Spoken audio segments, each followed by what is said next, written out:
लोक कला केंद्र के प्रस्तुति।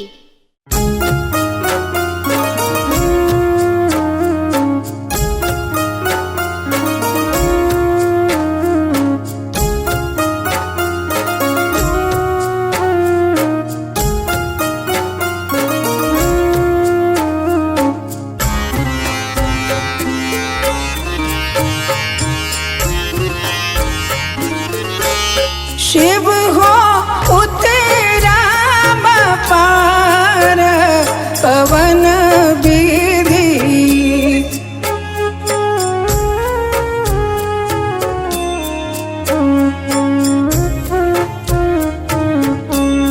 शिव हो उतरा पार पवन विधि।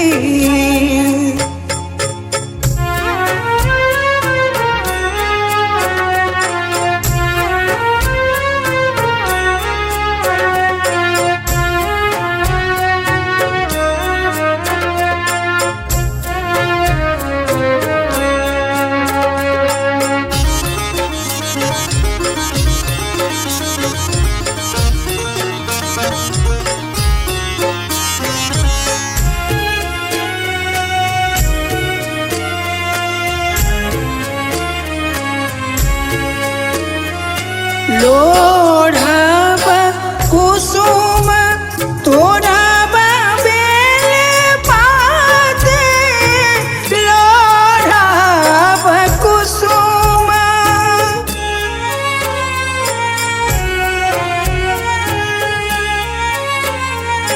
लोढ़ब कुसुम तोड़ब बेल पाते, पूजब सदा शिव गौरी के साथ पवन विधि।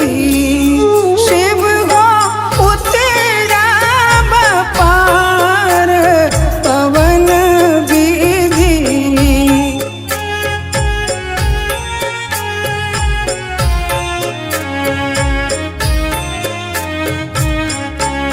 शिव हो उतरा पार पवन विधि।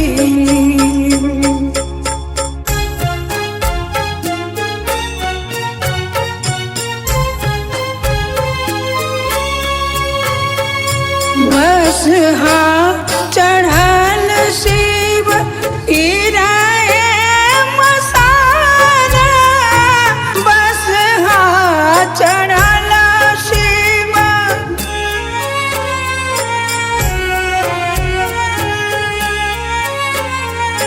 बसहा चढ़ल शिव गिराए मसारा, भंगिया जरठ दर दो नहीं जान पवन विधि।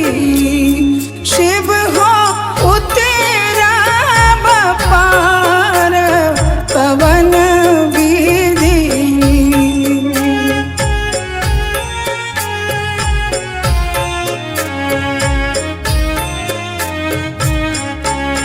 शिव हो उतरा पार पवन विधि।